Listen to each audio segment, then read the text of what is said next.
I am doctor Mumtaz Khan. कुछ आज बात करेंगे अबाउट फियर।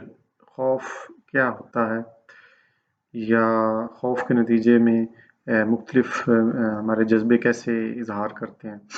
बेसिकली खौफ जो है वो हमें पैसिव कर देता है चीज़ों के बारे में। हमारी जो रैशनल एबिलिटीज़ है ना उनको बहुत ही हद तक ख़त्म कर देता है और हमें यस मैन बनने की तरफ राग़िब करता है। अब बेसिकली यस मैन जो होता है वो वक्त के साथ पैसिव होता जाता है, उसकी अपनी ओपिनियंस जो है ना वो दबना शुरू हो जाती हैं। तो जो बड़े लोग हैं ना वो हमेशा ये कहते हैं कि अपोजिशन या अगेंस्ट द विंड चलने में ही आपकी तरक्की होती है।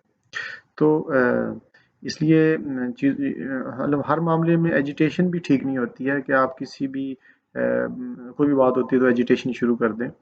तो रैदर आपको एक रैशनल अप्रोच करनी होती है। अगर या लोगों दूसरा या कम्युनिटी या ऑर्गेनाइजेशन आप किसी में काम कर रहे हैं, या आप फैमिली में हैं, ये किसी भी इज्तमाहियत में हैं, ग्रुप में हैं, तो उसमें अगर वो कुछ सही बात हो रही है जो आप सकते हैं कलेक्टिव इंटरेस्ट के अगेंस्ट नहीं है, या किसी इंडिविजुअल को भी दबाने की बेजा कोशिश नहीं हो रही है, तो डेफिनेटली उसके साथ चलना बहुत अच्छी बात होती है।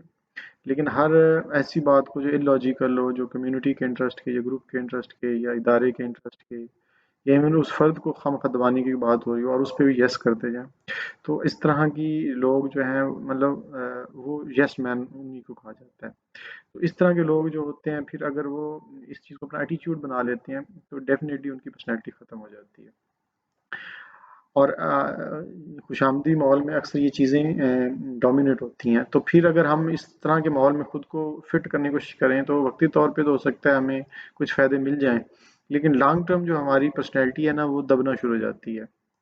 तो उसका नतीजा ये होता है कि आप कोई कोई रोल प्ले नहीं, लीडरशिप एबिलिटीज़ आप ख़त्म हो जाती है, क्योंकि लीडर्स जो होते हैं ना वो इनिशिएटिव लेते हैं।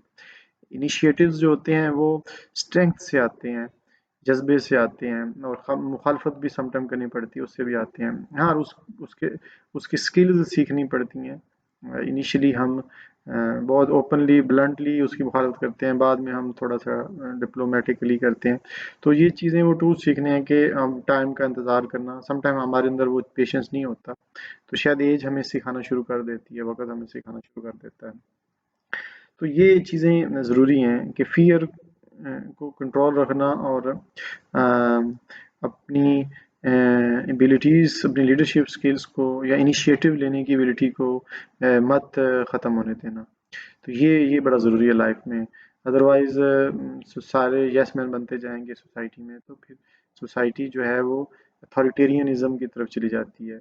यही बेसिस होती हैं जहाँ जिन सोसाइटीज़ में इम्पीरियलिज़्म बनना शुरू हो जाता है, स्लेवरी आना शुरू हो जाती है, सरमाया की, या ये बेसिक्स होती हैं, ये बेसिक चीज़ें होती हैं, ये बेसिक जज्बे होते हैं। इसलिए अपनी ईगो या ऑनर ईगो को हमेशा ज़िंदा रखना बहुत ज़रूरी है। Thank you very much.